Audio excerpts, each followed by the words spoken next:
Yeah, and that's when I told her I didn't really mind the lazy eye. On this episode, we are going over the NBA All-Star game. Finally a good one, catching up to baseball and hockey. Thank God. Did the NBA fix their All-Star problem? We have the college football playoff, Big Ten and SEC trying to make some big changes. Speaking of big changes, one thing that some MLB players don't want to change is the payroll situation, kind of spearheaded lately by the Dodgers as Bryce Harper, the not elite Bryce Harper, who's really salty about that still. And Manny Machado, former Dodger, ironically, making some waves with their comments about how the Dodgers are doing business. And the biggest, or some might say the hardest, girthiest story in the Olympics. Find out what that is next.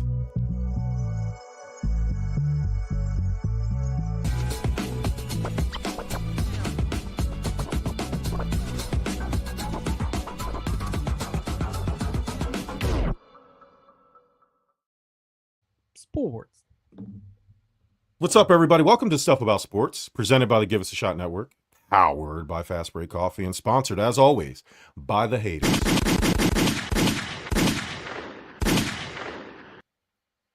Shout out to y'all. Shout out to all the first-timers, last-timers, long-timers. Please like, share, subscribe. Leave a comment. Like. Share it. Don't care what you do. But if you don't do any of that shit, then I am inclined to believe you are a hater, and I hope your car breaks down in a winter storm on the highway. Bert, what's up, man? How you feeling? Dude, feeling good. I had a long weekend. You know, it was a holiday weekend. It was Valentine's weekend. Yeah, that was your Valentine's. That was good, man. We just chilled. It's just nothing. You know, with the kids, it's more about them than anything else. But we were able to have at least a nice lunch out on Friday. We were both off. So we did that, and then Saturday came around. We did some cool stuff with the kids. Went out to dinner with them. Did hibachi with them because they love it. And then just having that extra day in a holiday weekend, it makes all the difference. It's just nice to kind of rest and relax. And dude, with the Olympics going on and the fact that it's in Italy 6 hours ahead, to be able to wake up and watch live events really up until I'll say late afternoon is fucking awesome. I've been absolutely loving it. Yeah, I don't know what that laying down on the sled thing is, but when the women are doing it, I really enjoy it. That whatever that they're going like 70 miles per hour. Yeah, dude, whatever it is. When their sleds get up that, like, not even just like bobsled, when they're in that little car, but like when you're doing luge or skeleton, when you're on the sled going down either feet first or head first, dude, I don't know how they don't freak out and just bail. And I guess because if they bail, they're going to get seriously injured and or die. But like, dude, wild. I mean, they're going upwards around 70 miles per hour on that thing. Like, that's not a joke. And here, my silly ass thinking they're just laying on it. So to me, I was like, this is like NASCAR. Like, it's not really about whoever's sitting on the sled. Like, they're just along for the ride. Like, it's whoever builds the better sled. Like in NASCAR, I'm like, it's not really the driver. I guess the driver has to be okay. But if you have a good built car, like an average driver is probably going to win. No, they're like moving. They did it in slow-mo, and like they have to like move their feet in like weird ways, and that's a dangerous game you're playing because one little false move, you're gonna cut your leg off. It's like, dude, I was like, holy shit! The way they're shifting and moving their body, it's insanity. And like, and like going around those turns at 70 miles an hour. No thanks. A real dangerous game there. Would you rather do the skeleton where they're laying on the sled, or do the bobsled where they're kind of just sitting in it? Like, they're not on it. Like they're 100%. Really? Yeah. Man, I'd rather drive something that's like a car down there that's at least protected with a shell of some sorts than go. I mean, especially skeleton going down head first. No, thank you. I don't even want to do luge. In fact, luge going down balls first. No way. But I'd rather do skeleton than that. I'd rather go down head first and see where I'm going than like try to like, I don't know, like navigate like through my chest. But no, bobsled 100%. Yeah. Yeah, they were sitting in this thing that like it was like one person, and it looked like a circle, kind of like those kayaks, which I'm not a fan of, because if you turn around in the water, you're kind of just stuck there. You don't just, you know what I mean? But I'm like, if he's in that sled and he turns wrong, he's just he's just there. He's gonna get like bent. I'd rather just be on the sled. That way I can roll off. But they're still going amazingly fast. Something that I'm not interested in either one of them. But shout out to all the Olympians doing that shit. Dude, you can do this if you go up to Lake George in upstate New York, where the 1980 Olympics were held. You can do luge skeleton, and I don't know about bobsled, but like you sign a waiver and you do it. My older brother did it. I think he did the luge. But yeah, you can do it. Obviously, you don't go as fast. I think Flavor Flav just did. I saw a social post. Okay. He was in Italy and they let him go down. He still did like 60 miles an hour, which is insane when it's just you. But I think you can do it.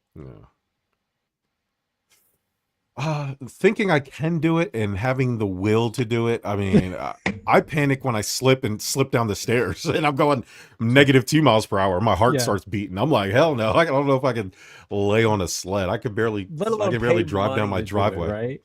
If you show up to pay money to do it and they have like, okay, cool, here's your waiver just in case you die. No, thank you. I don't want to pay for this. Thanks. Yeah, no, I'm good. What I do want to pay for is next year's ticket to the NBA All-Star game, Bert. Amazing event. Finally, the NBA did something right.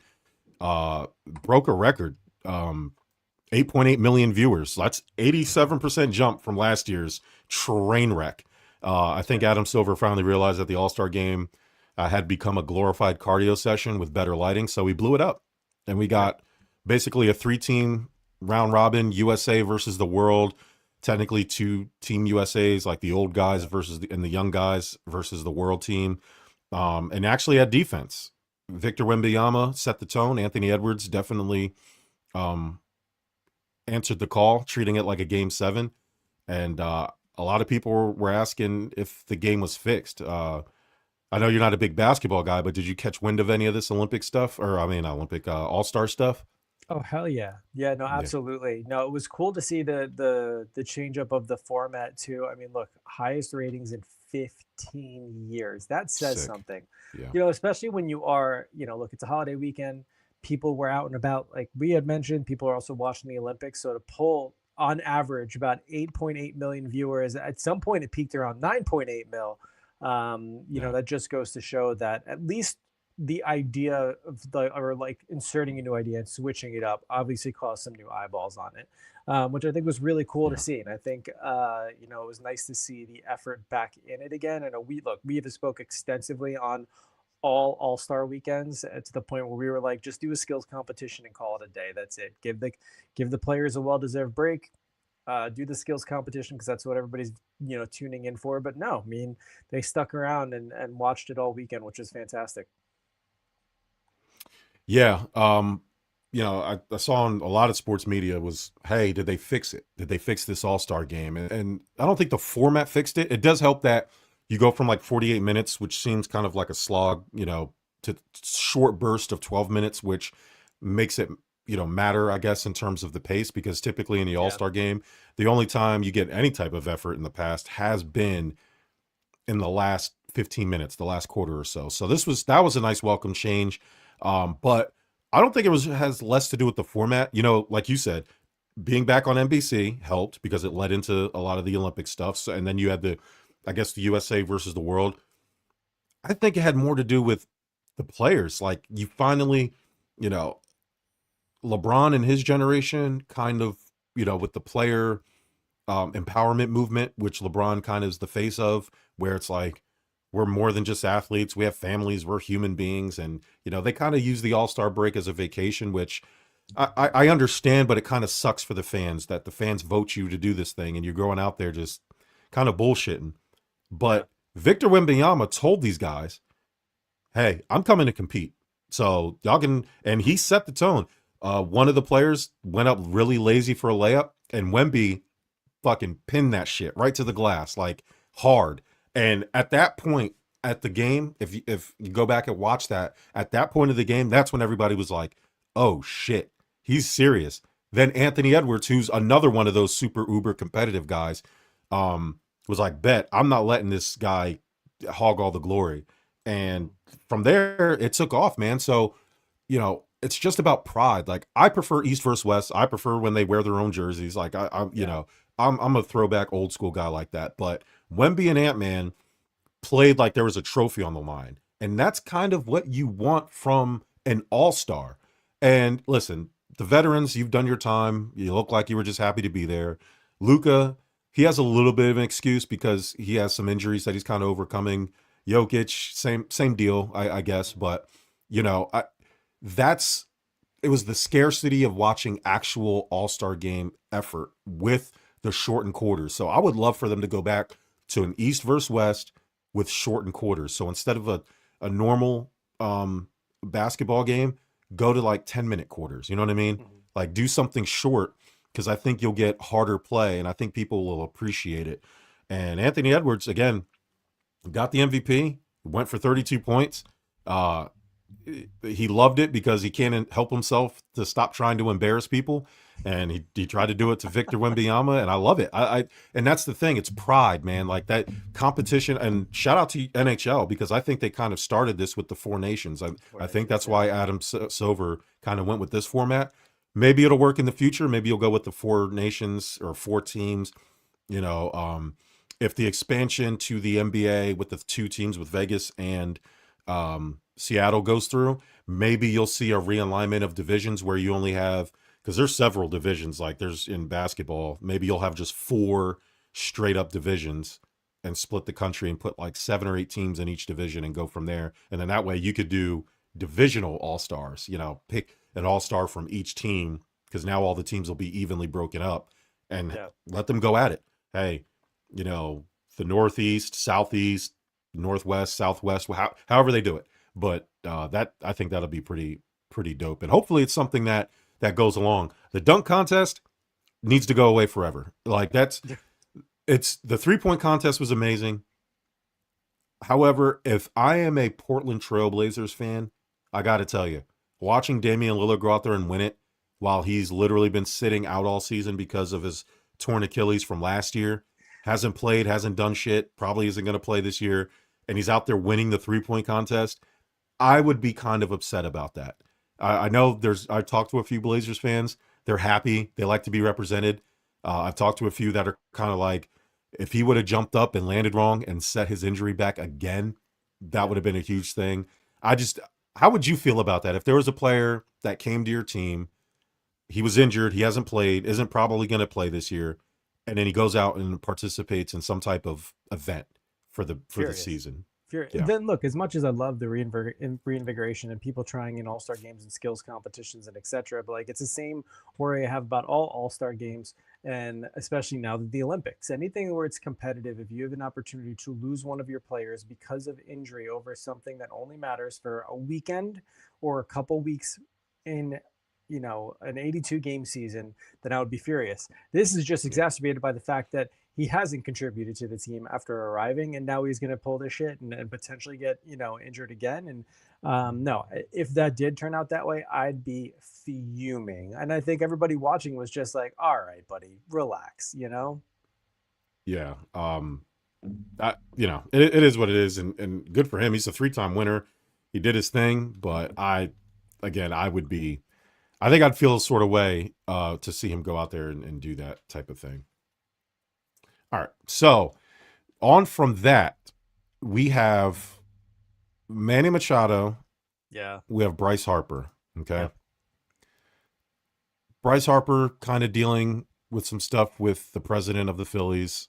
Mm-hmm. Kind of, obviously the president of the Phillies said he wasn't elite last year, which I guess statistically you can make that argument, but it's probably not something I would publicly say of your star player. Whatever, that's a whole other thing. He brought it back up, and he's kind of been I don't know, using it as motivation, I guess, or whatever he's doing. But then he spoke about, they asked, about the Dodgers, is it hard to kind of keep up? And they went the other way with it to me. They were like, hell yeah, we like that. Like, I like the Dodgers. Manny Machado, former Dodger.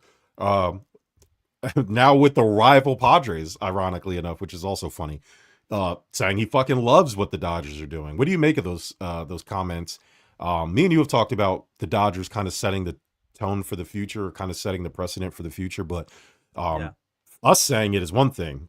Bryce Harper and Manny Machado saying it on wax is a whole other different thing. What do you think about that?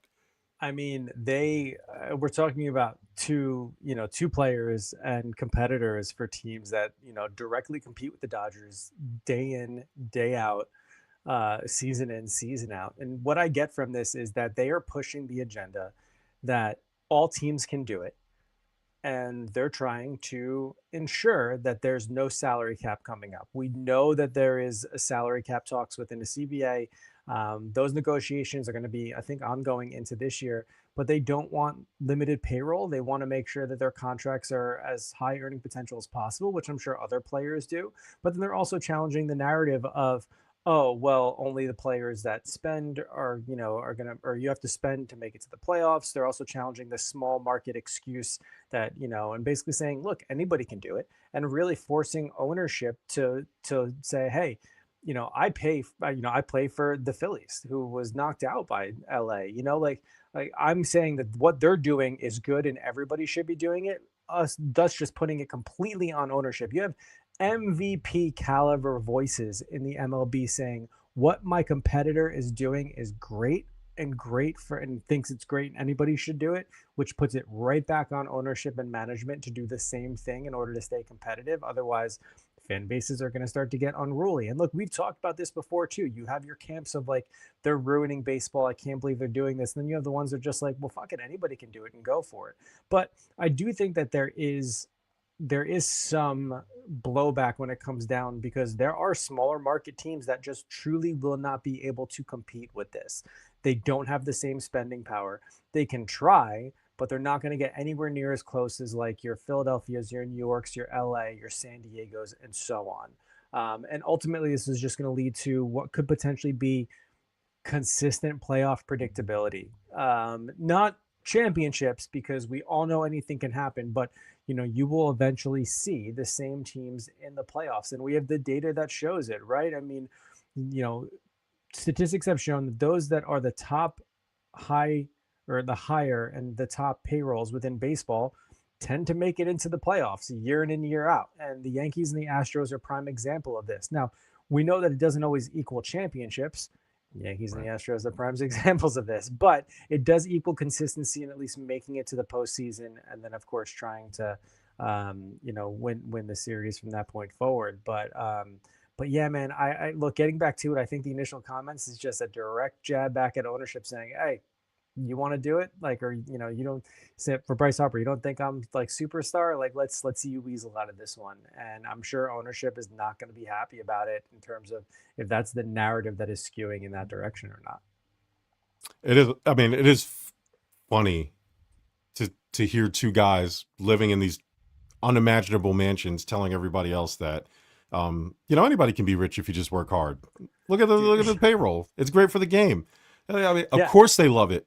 Right? They're the ones that are going to benefit from it eventually, or maybe not them, younger generations. And so like it's just, when I heard it, I said, we've all seen some funny stuff in baseball, but watching these two,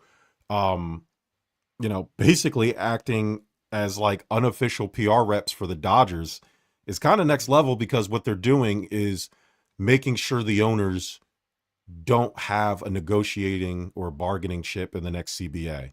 Where the salary cap noise, because I feel like the salary cap noise when the Dodgers started this kind of was getting louder. And now you have stars advocating that what the Dodgers are doing are great for the specific opposite reason. Don't cap our salary. This is, and yeah, man, it sucks for like the Milwaukee Brewers of the world and the Tampa Bay Rays and some of these smaller market teams, but to me that's no different than what it's always been, right? We've always had the Yankees, we've always had teams. The Dodgers just decided, hey, we can defer these payments, but they were already able to afford the best players. They were already able, so to me that doesn't really change anything. Like that's just the way that sport has always been. Like the Brewers and the Rays were able to be smart enough to, and that's kind of their thing. I find teams like the Brewers and Rays more smart because they have to work within those limitations. You don't have to be smart to run the Yankees or the Dodgers or the Mets. Well, like we know that. Yeah, we know that for sure. Trust me. We know that for sure. Yeah. And so you just throw money on it. So with the Dodgers payroll hovering somewhere around 430 million, all the money is just going to go up with baseball. And obviously with the Dodgers, it's working. You're getting championships out of it. And all you're going to see is more teams start to do it. Like that's just the way it's going to be, especially with expansion. Yeah. Right. Oh, the expansion, 100%. Expansion's going to help that because every team is going to also get more money. So, obviously but that doesn't change the fact that the Dodgers, Yankees, Mets, these big money owned teams or back teams are always going to be able to afford the better, or at least the star players. Better is subjective, right? There's plenty of really good players in small markets that just, decide they rather not play in LA or rather not play in New York or whatever. But yeah, in general, to me, this was more about future leverage and protecting that leverage for the next CBA.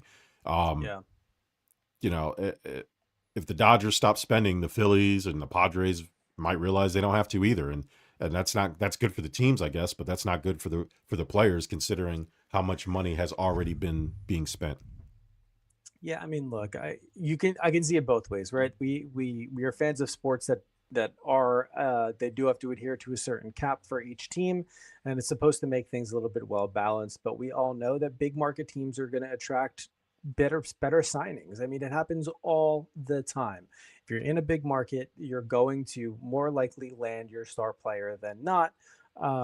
But salary caps in baseball, first off, unheard of. Secondly, I'd like to think it would make teams more competitive, but I mean, are there really a lot of individuals dying to play in Arizona? And I don't mean to pick on the D-backs, but you find these, out of market or say smaller market teams by all intent and purpose. And, it's not going to attract the star power. And I think you still find individuals who will gravitate to in LA or in New York, or especially, the Dodgers as well, deferring payments because they can still stay under the cap. But, I don't think it's going to catch on, this Dodger structure trend, as much as Bryce Harper and Manny Machado want it to. I think ownership's going to hold strong. The Dodgers are going to do what they're going to do, but I still think you're going to find a lot of owners that are like, well, we're going to do it this way because we can still find postseason success. And eventually the Dodgers aren't going to sustain and they're going to end up not fully collapsing, but going back down to normalcy, I'll say. There's also the question of hey, is this just going to cause massive payroll inflation? Obviously, the smaller and mid-sized teams are not going to be able to compete.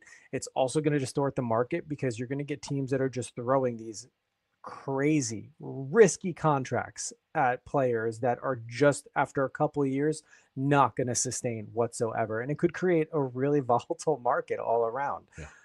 At this point, fuck it, try it, do anything. I'm begging Hal to spend money the way the Dodgers have spent and think of new ways to restructure things.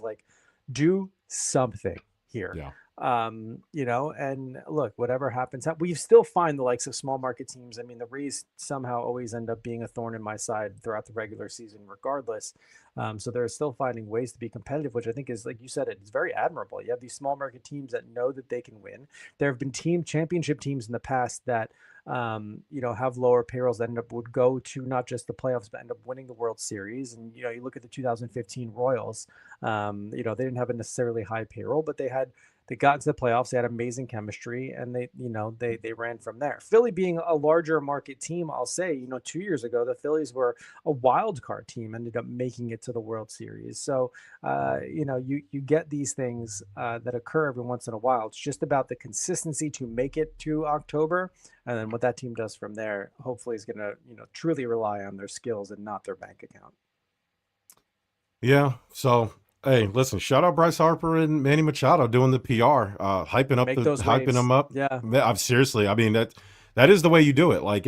You got to play chess a little bit. And, because if they come out and say the Dodgers are ruining the league, that's a gift wrap for the owners that want a salary cap. And, nobody wants billionaires defending other billionaires, but Harper and Machado, and they can't. And honestly, it has to be them, right? It can't be Brett Beatty out there doing it. You know what I mean? It can't be. It has to be like the top guys that people know, and so shout out to them. Hopefully it works out in their favor because it'd be interesting. I am interested in a salary cap in baseball because then you would really know who's doing what, but. Like you said, fuck it. Like lean into the chaos. Like I'm with it. Like it's an advantage. It's advantage. And I do agree with you and disagree with Manny Machado saying that anybody can do it.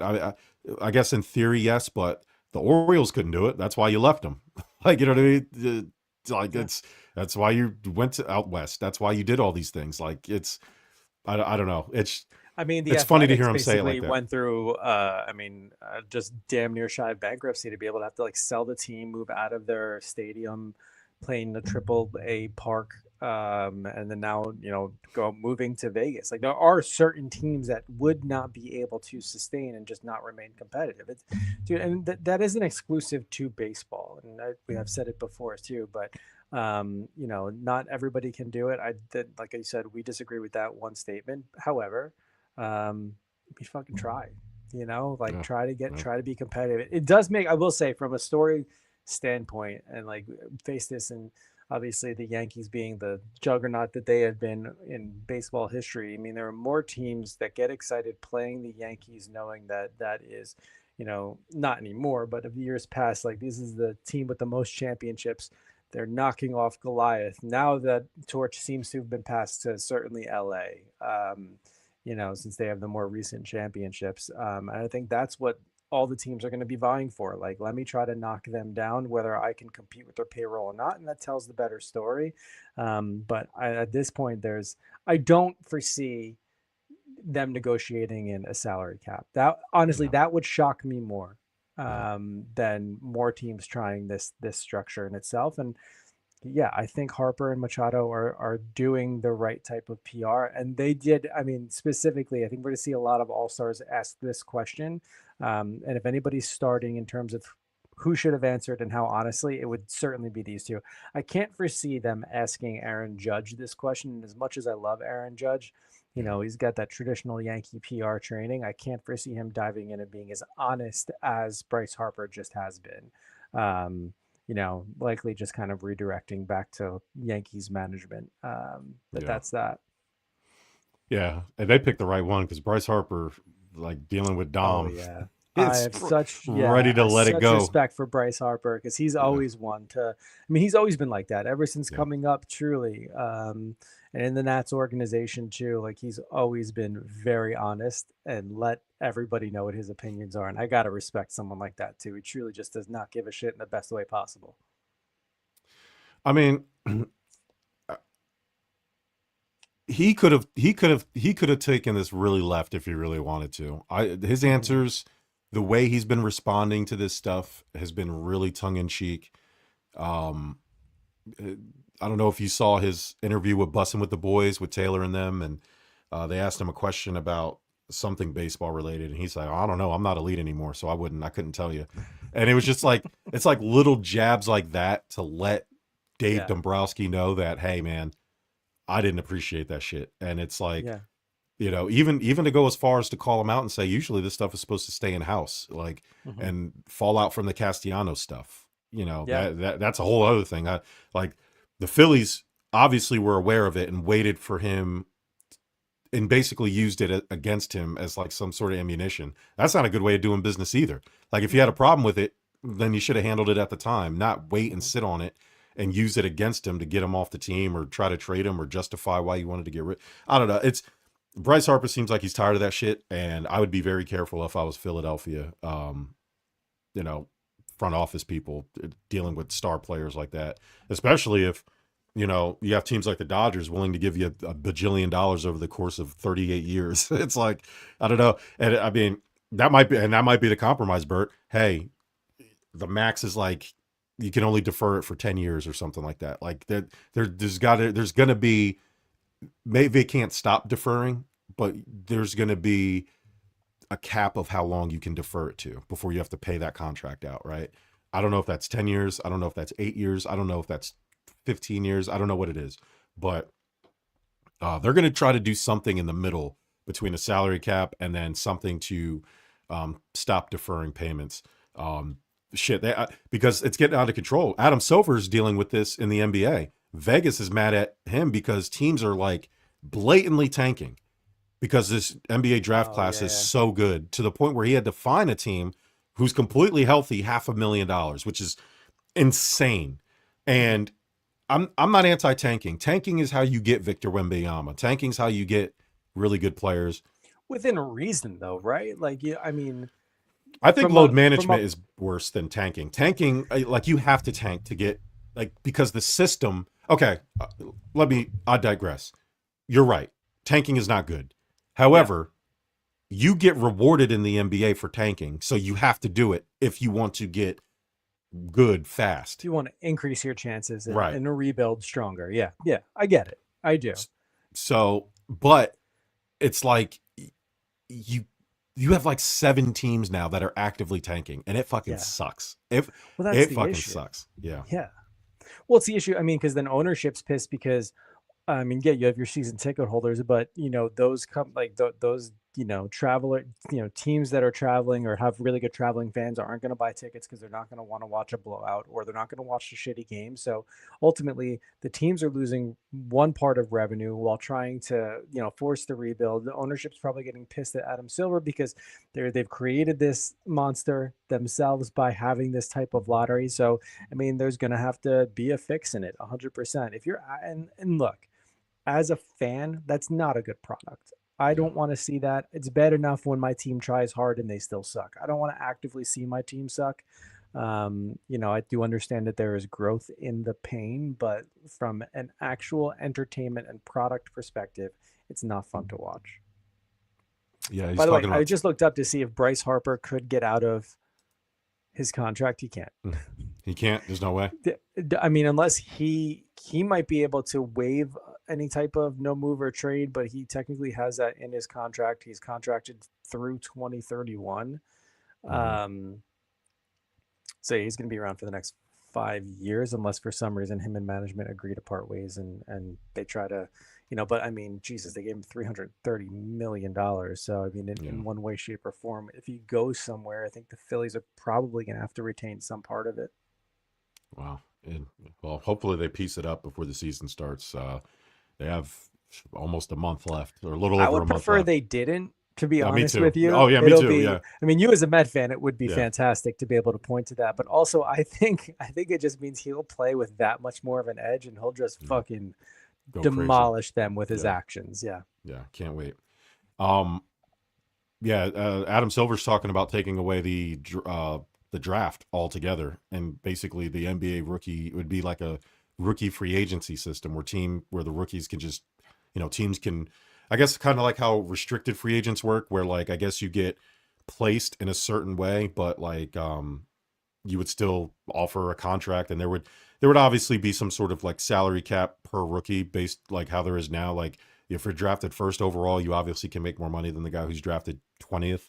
But yeah, I mean, that's going to suck for small market teams, but again, if you're not tanking and you build a good product and a good team, you'll get rookies to go there. You'll get free agents to go there. You won't have to worry about it. Like, I mean, the Bucks didn't tank to get Giannis. Like, they just were bad, and they built him. You have to build it, like no different than any other sport. So there it is. So speaking of change in sports, Big Ten, SEC, arm wrestling over the future of college football, specifically the college football playoff. Big Ten floating a 2014 model, got the traditionalists sand in their vaginas. They're losing their minds, saying that it ruins the regular season. I mean, to me, the regular season's already a fucking semi-professional circus. So, lean into it, man. Go for the chaos. What do you think about, changes to the college football playoff, specifically a 2014 playoff? Yeah, I mean, look, if for me, and I'm not a big college football fan, I would call myself a casual fan. I'll watch it, but like, I think a lot of the more traditionalists are certainly mad because this does mean that the regular season is going to be less high stakes, right? I mean, we're talking about teams vying to make it into a playoff where, one loss versus 2 losses on the season could mean you making it or not. Whereas now there's a little bit more wiggle room. I think for college football as a whole, this just means more money for college football as a business, more media rights, more televised games, more everything that can just dump ultimately more money into the NCAA and the universities themselves, which is probably why there's this entertaining thought. But from a fandom standpoint, I know a lot of individuals are, not happy with it. It's not, it's bad enough when they were first introducing this, what we have as an expanded playoffs alone, and people losing their minds. And now like 24 teams, like that's insane. It just kind of takes the stakes down a little bit lower in the regular season. Overall, for me, it also means that there's certainly more risks of blowouts, right? If you're ranking 1 through 24, one plays 24, like things like that, more likely. But on my train of thought, we just spoke about it. More of those, like, what we see in the March Madness tournament too. You get those upset games where people absolutely lose their minds over it too. So good football stories, good collegiate stories as well. And then of course, people are talking about, well, extended, it's not like just with the NFL, extended seasons, and what is the health and the toll on the actual student athletes and so on. And are there academic calendar complications? Is anything conflicting? But at the same point, we know these students don't take tests half the time. I mean, come on, they're all going to end up getting drafted regardless. But there's a lot of back and forth. I think people at the end of the day just want things to stay the same, but why not? Why wouldn't you want to give that much more of a chance to your team, especially teams who are on the outside looking in, to get in and make it and try to win a championship? So fuck it, like, let's go for it. More is better, right? 100%. Like, people are losing their minds over this. Like, SEC wants to do 16 teams, which the marketing, Sweet 16, all that stuff, that probably works. 24 is, to me, the way to go. Like that, I get it. Big Ten wants to kill the conference championship games entirely, and I know people probably don't like to hear that, but to me, that's all you're doing is replacing that with first round home games, and that's to me, that's cool. Like, yeah, you're trading quantity for quality, but it literally erases all of the controversy out of it. At the end of the day, the best team is going to win. Period. Like, and why would you not want more teams? Like, sorry, man. Nobody cares about the Radiance Technology Independence Bowl. Like, it's, you don't really care about it. Why would you not just put that team in a situation where they could play for a championship instead of some bullshit trophy that you just made up because the company paid a lot of money for it? Like, that's not just have, who is it? Was it Notre Dame that pulled out of a bowl game because they were pissed? Yeah. Like, well, and that's the other part of this, Bert. They've already established that the only championship game that matters is the national championship game. Mm-hmm. They've already proven that to you. And so now you're mad at Notre Dame for pulling out of a bowl game because they weren't selected. And so what? Like, and it doesn't, and that the other hilarious part of it is they're going to get to be in as long as they finish in the top 12 now anyway, because of the way the provision is written. You erase all that silly shit in the clause. Like, basically, Big Ten says 8 teams will get buys. So the top 8 teams will get the buys. And then everybody else, it'll just play accordingly, right? So, I'm cool. I'm cool with all of that stuff, man. It's more games, more time. And it's just funny how we've gone from 4 is too many. And now let's just invite the entire SEC and 3 teams from, like, Bishop Sycamore and the YMCA. It's like, invite everybody. Let everybody play for the title. Like, you're already putting together these bullshit bowls. More money you'll get poured into a big March Madness style tournament for football. Everybody knows that. Everybody knows that. And you can have you can have Pop-Tarts and Tostitos and all these other sponsors still involved in that stuff. And you can literally, so, like, imagine in the first round with all the better teams in the buys, and you have the number 9 Michigan versus the number 18 Troy or whoever the fuck. And it's the Pop-Tarts Bowl. We can just name it the bowl, and then Pop-Tarts gets their own game, but it's still part of the national championship playoff. And so everybody wins in that scenario, to me. So I'm with it, man. 24 teams sounds great. Like, make the entire month of March college football month, and let's fucking go. Like, let's just, or not March, but you know what I mean? Like, I'm thinking of basketball. Like, pick whatever month college football's in, what the championship games in January. So yeah, do it in December, November, whatever the fuck. Like, let's go. And let's have a nice big 2014 tournament, and let's see what happens. Cause I get more excited about it when they announced the playoff and they said it was 4. I was like, that's not really a playoff. I said 16 from the jump. I said it should be 16. Like that's a nice, good number. That does seem like the sweet spot, right? It does. But let's be 24 is aggressive. Here. 24, but still, it is. But national inclusion, 100% more revenue. Yes, the more fingers pointing and saying we truly were the best team in, we'll say, the nation. Like why wouldn't you want all of those things? Yeah. The plan, I think they said the 23 top teams plus one group of 6 rep, with the top 8 getting by. So that's their proposal. Whatever, let's go. Let's do it. I'm all for that type of stuff. So we'll see what happens when they vote for that. All right, Bert. Now, I don't know about you. Yeah. But I looked at all over the Olympics and there were some really big stories. I didn't know if I wanted to go with the backflip king, the guy who completed a move on the ice that hasn't been done in 50 years. I don't know if I wanted to go with the guy who injected some stuff into his nuts to make him jump farther on the ski jump. But I went hear about that at all. But we'll talk. We'll talk. Yeah. Well, your people giving my people. We'll talk after the show. For me, the biggest story, the girthiest story, the hardest story coming from the Milan Cortina Winter Olympics isn't the medal count, Bert. It's the condom count. Did you hear about this? I didn't. I feel like any Olympics, summer, winter, this is always one of the top ones. Yeah. Yeah, but this has to break a record. They provided 10,000 condoms. Yeah. For roughly about 2,800 athletes. All 10,000 condoms were gone in 3 days. Bert, I did the penis math on this one. That's 3.5 condoms per person in 72 hours. Okay? I don't understand how you could go through that many. It's the best athletes in the world. You're in Italy. You're in the middle of nowhere.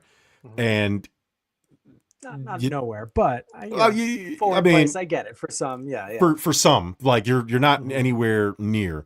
But that's like 7 per group. Like that's a lot, Bert. Like that's, they're not and they got sturdier beds this time around. No more cardboard boxes they gave them in Tokyo, and it's Valentine's Day weekend. I mean, they kind of should have expected this, no? What's more crazy is when you think about that, there are some competitions that finished within the first weekend. And like when you're done, you have, I think they give you 24 or 48 hours to get out of the village if your competition is done. So when you think about that, you think about other athletes coming in, like it's just like the aggression and nature in which this is happening. But also my mind goes to, you've trained 4 years to be at the top of your game. I'm just more impressed that you're balancing this combined with making sure you're rested and prepared for your event, knowing that this is your shot until the next 4 years, if you even do make it that far. Yeah. So, I mean, honestly, just pure amazement is what comes to mind. But also, live your life. We're talking about the best athletes in the world. Very attractive too. Like, hey, go for it. And at least they're being safe about it, Yeah, I mean, you're stuck in a village.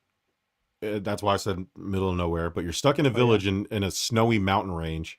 Yeah. And there's nothing to do after 9 p.m. when you're all done with all your events. It's the perfect sport, Bert. Everybody's going for gold, and nobody's playing defense. Clearly, right? Like it's an amazing. Yeah. And again, like you said, you're with a bunch of people that, even if you're not playing the same sport, which I got to imagine a lot of these shared conquests are probably people of similar sports.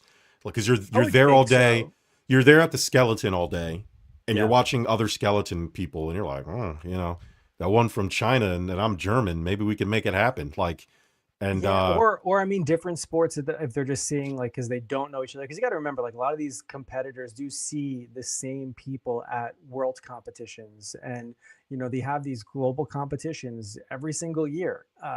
So like, especially some of the extreme sports like snowboarding and some of the more like jumps and skiing, that like they do the X Games, they do this, and so we start to see the same individuals, but maybe there's someone who's participating in figure skating and then someone who is on the bobsled, and they just cross paths because they're in the same vicinity. Like I respect it. I really do. Like it's so funny because I remember in like high school they tell you not to like jerk off and have sex before like a big sporting event because it makes you tired. And here are these elite athletes just fucking away, just saying fuck it. Like, like literally just, I mean, seriously. And I got to imagine there's not much else to do up there either. Like, you know what I mean? They got to pass the time. Well, well, I mean, you said it best. Like if you're not competing, you're practicing. If you're not practicing, you're preparing. And then when your sport is done, well, I'm going to blow off some steam, you know? Yeah. Plus Meanwhile, it's cold, you know, let's get warm together. Huddle for warmth, you know? Yeah. The old fashioned way. I mean, never mind me who gets winded going out to check the mail. These guys are winning gold medals and then going for 7 for 7 with their condoms in the village. It's somehow impressive and disgusting. It's the Olympics. So shout out to them. Oh, Jesus. Bert, do you have a game ball you wanted to give out? I do. Listen, I do have to shout out, you know, me being a huge hockey guy, and I said this moving in like last week after group play was done for the U.S. women's national team, because the men's team was just starting out. They had arrived at the Olympics later because their events were starting later. But, you know, the U.S. women's national team has now advanced to a gold medal game against, hello again, Canada. But this is the most dominant women's team I think I've ever seen. They've outscored their opponents 30-1. They are on 5 straight shutouts. They've scored at least 5 goals in each game. On top of that, their team is so deep. I think 15 different individuals on the team have recorded a point in one way, shape, or form. It's incredible to see like what they're doing. With that being said, I know, you know, Canada has not had similar success. We shut them out last week. And, you know, going into this gold medal game, I want to think it's going to be U.S. on top. They still compete against us very hard every single time. But honestly, the women's national team has done nothing but impress me through and through. And I'm like fingers crossed and hoping that we end up with the gold medal after Thursday's 1:10 start. So apologies to work, but I'll be distracted.